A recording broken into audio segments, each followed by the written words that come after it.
Muito bem, senhores, vamos começar a nossa aula de Direito Tributário 2 da Universidade Santa Cecília. Bom, como nós vimos na aula de ontem, nós temos que, com a ocorrência do fato gerador, surge um vínculo jurídico chamado obrigação tributária.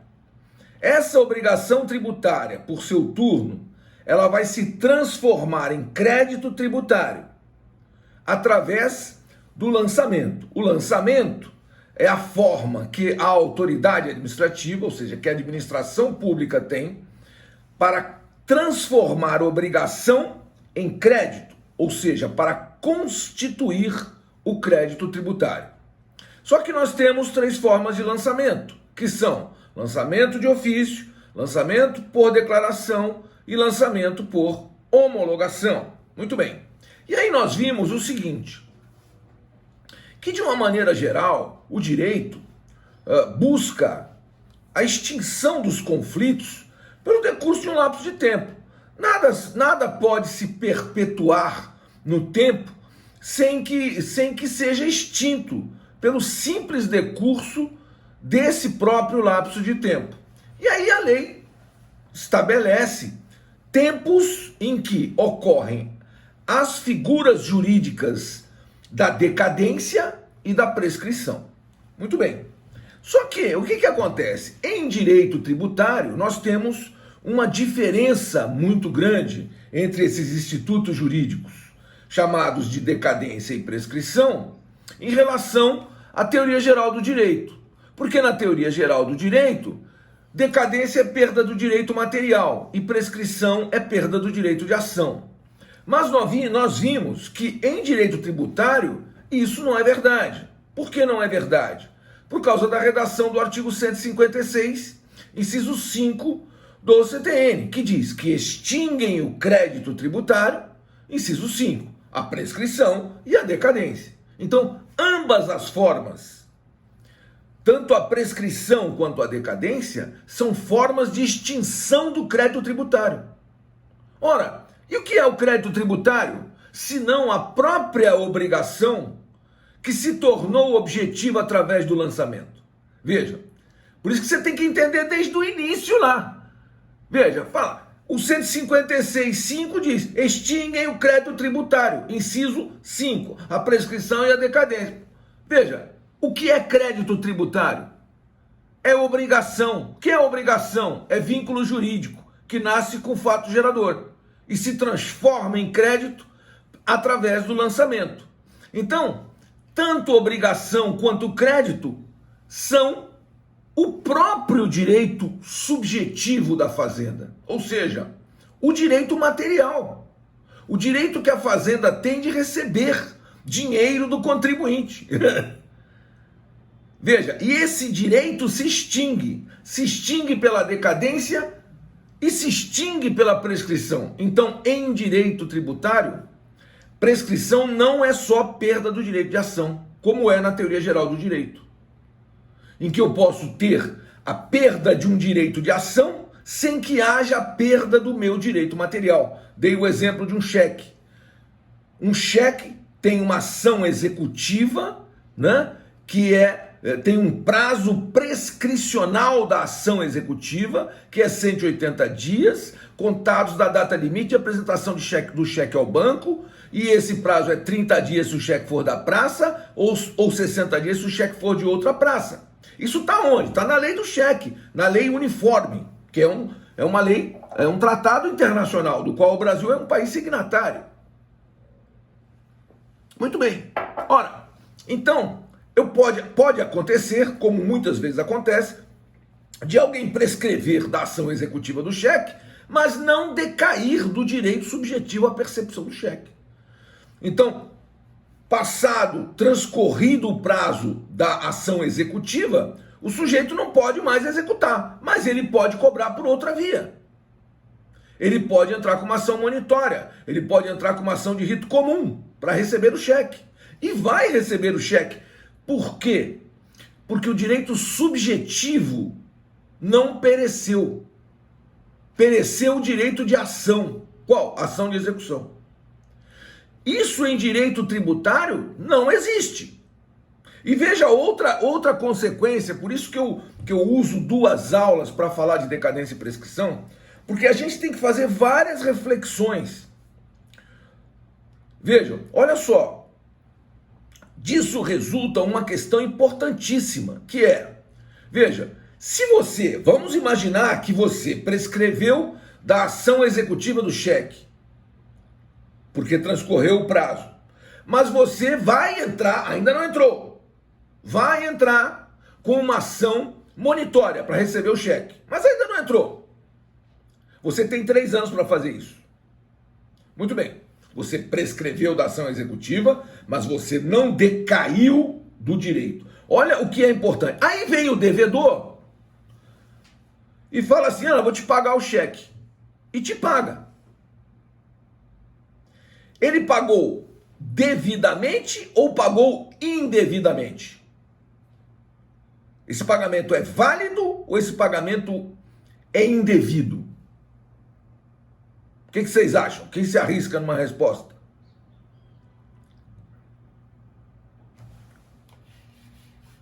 Vejam, observem, quem pagou o cheque, pagou devidamente. O credor tem direito de receber. Não tinha mais ação executiva porque prescreveu, mas o pagamento foi feito e foi devido, foi lícito, foi válido. Agora observem, se eu vou lá e pago uma dívida tributária que prescreveu, eu terei pago devidamente ou pago indevidamente? Terei pago indevidamente, senhores, porque com a prescrição está extinto o direito material da fazenda pública. E, portanto, quem paga uma dívida tributária prescrita está pagando indevidamente. E quem paga indevidamente tem direito a receber de volta. Olha isso. Isso é muito importante. E aí tem um outro prazo decadencial importante, que é o prazo para reaver, ou seja, é o prazo da chamada ação de repetição do indébito tributário. Você só pode repetir o indébito, e o que é a repetição do indébito? É o pedido de devolução do que foi pago indevidamente, e você só pode repetir o indébito no prazo de 5 anos, que é o prazo decadencial da ação, que é o prazo decadencial do contribuinte, previsto pelo artigo 168 do Código Tributário Nacional. Veja o que diz o artigo 168. Ele diz: o direito de pleitear a restituição extingue-se com o decurso do prazo de 5 anos contados, nas hipóteses dos incisos 1 e 2 do artigo 165, da data de extinção do crédito tributário. Veja que o 165 do mesmo CTN diz que o sujeito passivo tem direito, independentemente do prévio protesto, à restituição total ou parcial do tributo, seja qual for a modalidade de seu pagamento, ressalvado o disposto no parágrafo 4º do artigo 162, nos seguintes casos. Então, vejam, inciso 1, cobrança ou pagamento espontâneo de tributo indevido ou maior que o devido, em face da legislação tributária aplicável, ou da natureza ou circunstâncias materiais do fato gerador efetivamente ocorrido. Então vejam vocês, eu paguei indevidamente uma dívida tributária se ela estiver prescrita, mas eu não paguei indevidamente uma dívida civil se houver a prescrição de uma determinada ação, mas existir outra ação pela qual a parte possa ingressar em juízo para ser ressarcida, e eu não perdi, eu, credor, não perdi o meu direito pela prescrição de uma ação. Só que a fazenda pública, sim, se houver prescrição da ação, né, pelo 174, haverá prescrição do próprio direito. Então essa é uma diferença substancial. Quem paga uma dívida tributária prescrita, pagou indevidamente. E se pagou indevidamente, tem direito a repetir. Repetir quer dizer receber de volta aquilo que foi pago indevidamente. Outra outra reflexão que se impõe fazer é que, então, já que, como eu disse, que a prescrição extingue o direito material da fazenda pública e a decadência extingue o direito material da fazenda pública, a gente ter bem claro, então, qual é a diferença entre decadência e prescrição em matérias tributárias? O que é a diferença? A diferença é que decadência é perda do direito de constituir o crédito pelo lançamento. E prescrição é perda do direito de exigir o crédito pela competente ação de execução fiscal. Porque só existe uma forma de extinguir, ou seja, de exigir o crédito tributário. É através da ação de execução fiscal, regida por lei especial, que é a Lei 6.830 de 1980. Ou seja, a Fazenda Pública, ela tem 5 anos para constituir. Uma vez constituído o crédito, ela tem 5 anos para exigir. Só que nós temos 3 formas de lançamento, daí a dificuldade. No lançamento de ofício, é fácil. Veja, ocorreu o fato gerador, pega o IPTU, ocorreu o fato gerador 1º de janeiro de 2021. A Fazenda tem 5 anos para constituir o crédito tributário de ofício. Só que esses 5 anos só se contam a partir do 1º dia do exercício financeiro seguinte àquele em que o crédito tributário deveria ter sido constituído. Então, se o fato gerador tributário do IPTU ocorreu dia 1º de janeiro de 2021, a partir de 1º de janeiro de 2022, começa a correr o prazo de 5 anos. Então esse prazo praticamente vai ser de 6 anos. Vejam, porque a partir de 1º de janeiro de 2022, começa a contar 5 anos. Então a Fazenda tem quase 6 anos para constituir, ou seja, lançar. Aí ela lançando, ela terá 5 anos para exigir, ou seja, distribuir a ação de execução fiscal. Isso no tributo lançado de ofício. No tributo lançado por declaração, o raciocínio é o mesmo. Vejam, o contribuinte tem que entregar declaração. A partir da entrega da declaração, a Fazenda Pública tem 5 anos para homologar isso ou lançar de ofício, caso esteja errado. Agora, esse prazo decadencial para constituir o crédito só se conta a partir do 1º dia do exercício financeiro seguinte, aquele em que o crédito tributário deveria ter sido constituído. Então ela vai ter 5 anos mais alguma coisa, porque esse fato gerador nem sempre acontece dia 1º de janeiro. Pode acontecer 31 de dezembro, então ela vai ter praticamente os mesmos 5 anos. O exemplo do ITCMD, causa mortis. O imposto de transmissão causa mortis e doação de quaisquer bens ou direitos, no falecimento, na transmissão causa mortis, ele tem 2 tipos de transmissão. Existem 2 tipos de transmissão. A transmissão causa mortis, que se dá quando os bens se transferem do patrimônio da pessoa que falece para o patrimônio dos herdeiros, isso se dá com o falecimento. E você tem a doação, de uma maneira geral. O pai doa para os 2 filhos um valor em dinheiro, idêntico para os mesmos filhos. Esses filhos donatários têm que pagar ITCMD de 4%. Agora, a não ser que o valor esteja dentro do limite de isenção, que é em torno de R$70 mil. Agora, veja você, esse filho tem que recolher o ITCMD de 4% e tem que aguardar. Por quê? Na doação, o ITCMD é lançado por homologação. Mas, no falecimento, na transmissão mortis causa, o ITCMD é lançado por declaração. Então, você vai abrir um inventário da pessoa falecida que deixou bens, tem um prazo de 60 dias para abrir esse inventário, senão vai pagar a multa do ITCMD. Depois que você abrir, Você tem 180 dias para recolher o ITCMD, senão vai pagar multa de novo pelo ITCMD.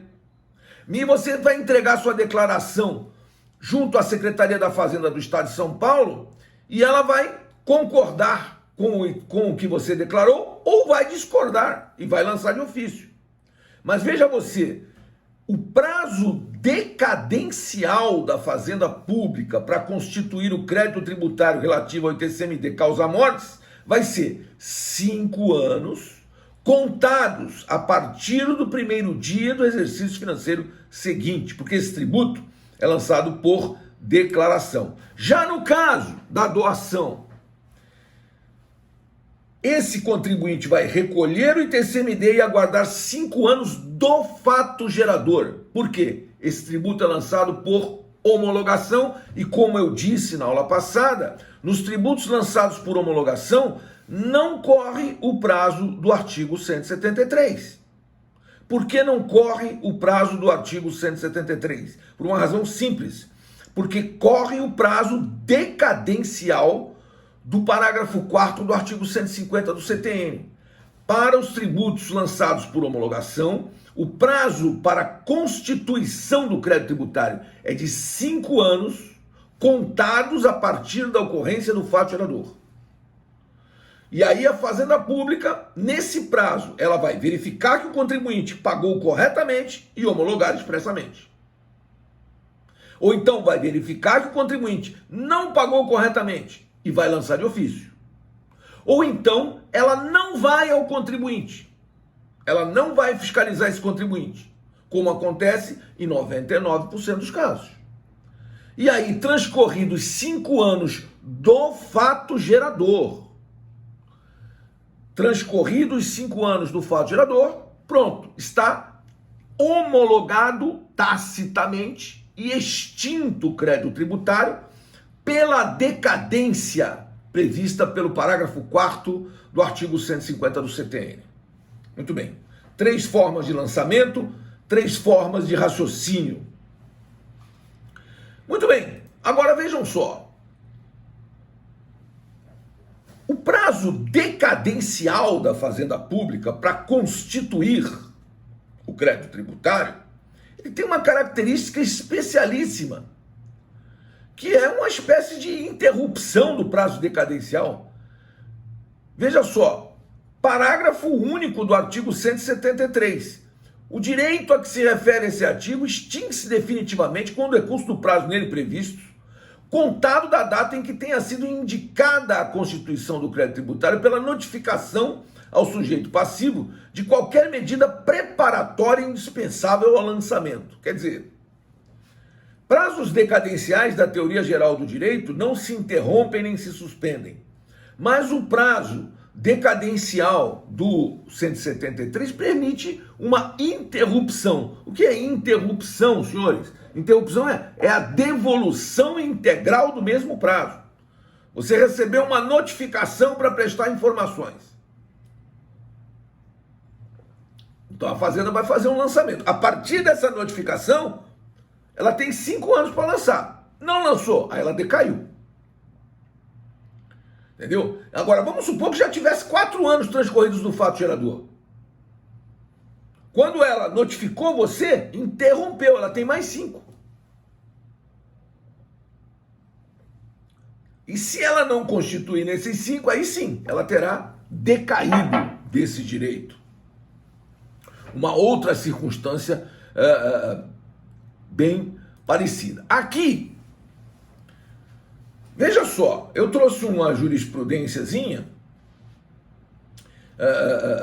que diz o seguinte, olha, contribuição social sobre o lucro líquido, nulidade por vício formal.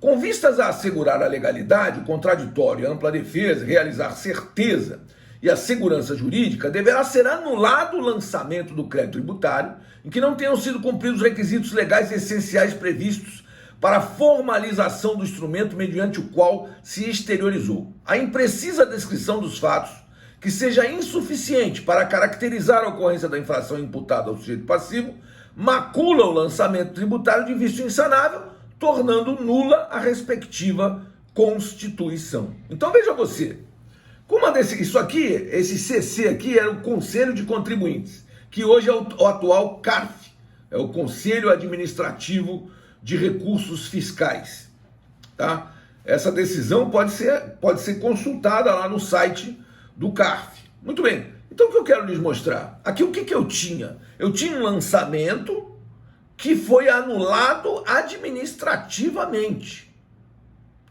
Então, veja, se houver prazo, a Fazenda pode constituir de novo.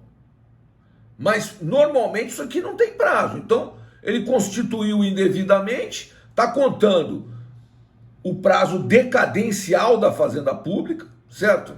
Que pode ter sido interrompido. Nesse caso aqui, pode ter sido interrompido, porque houve um lançamento. Mas ela tem 5 anos para constituir esse crédito outra vez. Não constituiu, decaiu. Aqui houve uma anulação do lançamento. Vejam só. Então, agora, como eu disse, nos lançamentos por homologação, você tem 5 anos do fato gerador para constituir o crédito. Não constituiu, decaiu, reputa-se homologado e extinto o crédito nos termos do parágrafo 4º do artigo 150 do CTN. Muito bem. Veja só, nós temos aqui a questão relativa aos crimes contra a ordem tributária, aos crimes de sonegação. Por quê? Porque tem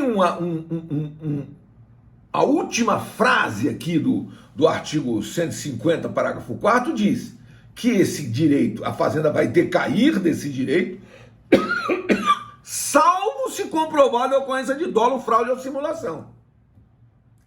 Porque se for ocorrência de dolo, fraude ou simulação, aí eu tenho que o prazo decadencial só se conta a partir da data em que foi conhecido esse fato.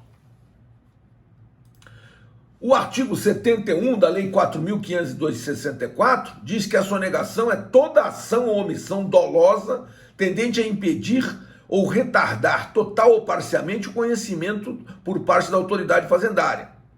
1. Da ocorrência do fato gerador da obrigação tributária, sua natureza ou circunstâncias materiais. 2. Das condições pessoais de contribuinte suscetíveis de afetar a obrigação tributária principal ou crédito tributário correspondente. E diz o artigo 72, fraude é toda ação ou omissão dolosa tendente a impedir ou retardar total ou parcialmente a ocorrência do fato gerador da obrigação tributária principal ou a excluir ou modificar as suas características essenciais de modo a reduzir o montante do imposto devido a evitar ou diferir o seu pagamento. E 73, conluio é o ajuste doloso entre duas ou mais pessoas naturais ou jurídicas, visando qualquer dos efeitos referidos no artigo 71 e 72. Então veja, se houver uma prática de fraude ou de sonegação, veja, o prazo decadencial só se conta da data em que a autoridade teve conhecimento desse fato. Mas aí o ônus de provar que houve fraude, houve sonegação, houve conluio, é do fisco, não é do contribuinte. Agora, o que acontece? Inadimplir não é fraude, senhores. Inadimplir não é crime. Não há no Brasil prisão civil por dívida. A única hipótese de prisão civil por dívida é o inadimplemento dos alimentos, né? O débito alimentício. O débito de natureza alimentícia pode sim ensejar a prisão civil do devedor, por um prazo que pode ir de 30 até no máximo 90 dias. Mas fora do contexto de uma obrigação alimentar, não há prisão civil por dívida. Isso é uma garantia constitucional, né? Antes o Brasil permitia que houvesse o retorno, o Brasil permitia que houvesse prisão civil do depositário infiel, mas hoje, né, não, o depositário infiel não pode mais ser preso. E por que isso? Se a Constituição autoriza, por que o Supremo entendeu que o depositário infiel não pode ser preso? Porque o Brasil é signatário de um tratado internacional, chama-se Tratado das Américas, que é o Pacto de San José da Costa Rica. E nesse tratado internacional do qual o Brasil é signatário, está proibida a prisão civil por dívida diferente dos alimentos. A única hipótese que esse tratado permite é a prisão civil do devedor de alimentos. Então, o devedor, né, ou seja, o depositário infiel, não pode mais ser preso a partir dessa interpretação do Supremo Tribunal Federal. Então, veja só, prazos decadenciais, né? Para tributos sujeitos a lançamento de ofício, 173.1. Para tributos lançados por lançamento por homologação, 150, parágrafo 4º. E assim vai. Para tributos sujeitos a lançamento por homologação sem declaração de pagamento antecipado, é a mesma coisa, vai para o 173.1. Para tributos sujeitos a lançamento por homologação com dolo, fraude ou simulação, 173.1. Em caso de anulação por vício formal, 173.2, com uma interrupção do prazo decadencial. Muito bem. Então aqui, o 173 fala da anulação por vício formal, né? Mas isso aqui somente se aplica no caso de medida preparatória seja iniciada no exercício em que ocorreu o fato gerador. Então, essa medida preparatória, uma notificação para prestar informações, o início de fiscalização, isso é uma medida preparatória. Então, a partir de qualquer medida preparatória, a Fazenda terá 5 anos para constituir o crédito tributário. E olha só, isso aqui é a súmula vinculante número 8, que diz que são inconstitucionais o parágrafo único do artigo 5º do Decreto-Lei 1569/77 e os artigos 45 e 46 da Lei 8.212, que tratam de prescrição e decadência de crédito tributário. Vejam só o que aconteceu aqui. O que aconteceu aqui era o seguinte. Veja, o que são os artigos 45 e 46 da Lei 8.212? Esses artigos diziam que o prazo decadencial da Fazenda Pública para constituir o crédito tributário relativo às contribuições sociais e às contribuições previdenciárias era de 10 anos. Esses artigos dizem isso.